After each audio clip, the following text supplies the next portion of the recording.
Yup, that's me. You're probably wondering how I ended up in this situation. Yes, that's me, Kuya Jay, isang hamak na tambay pero may pangarap umusad sa buhay. For today's video guys, samahan niyo ako, may naisip na naman tayong magandang ideya, kaya what if ilabas natin tong produkto natin. By the way, dito guys, gumawa pala ako ng isang dosenang egg pie kasi naisipan ko siyang ibenta sa labas sa kalsada para malaman nila na may masarap at gwapong tindero na nagbebenta sa kalsada. Charot lang. Eto yung unang araw at first time natin nag-display sa labas guys, sa gilid lang ng kalsada, kasi ito yung tumatakbo sa isipan ko na what if kung hindi ko siya gagawin, hindi malalaman ng buong mundo, charot, hindi malalaman ng buong kababayan ko dito na may nagbebenta pala ng ganitong produkto na masarap, yummy at pogi pang tindero. Charot lang.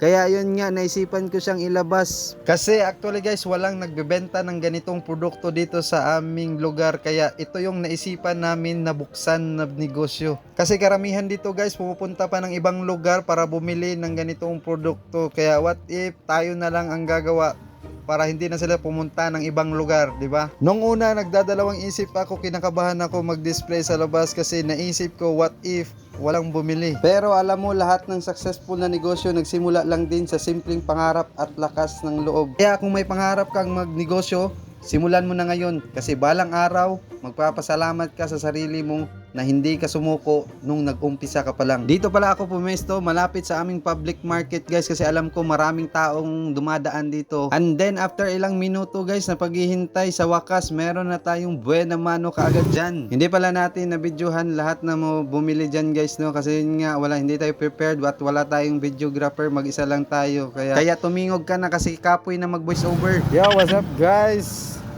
Kumanaman ta dito sa Pikas ko ang pwesto, balhin na po itong Pikas pwesto. Sayo pa kayong oras, daghan para yung mga balit. Diba, na ako rin. Ako pwesto karon, na ako dire at bang sa Gaisano. Hey boys. Taparo Jollibee, narang Jollibee dira una. At bang sa Gaisano. Yo, what's up? Balintag Pesto.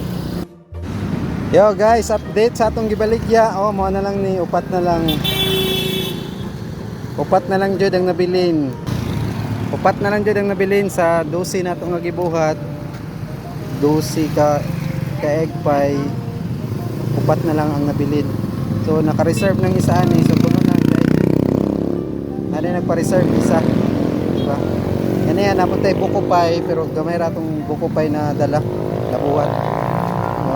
Ang una na sold out ang buko pie, kay gamay raman natong nabuhat, diba? So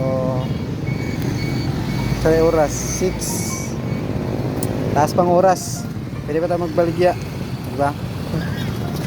Kailangan tiyaga lang at least, diba? So ayun lang guys, dito na nagtatapos ang ating video at samahan nyo ako ulit sa ating journey sa pagtitinda dito sa kalsada. At shout out po pala sa mga bumili ng ating paninda, no? Maraming salamat po. See you in my next vlog. Bye bye!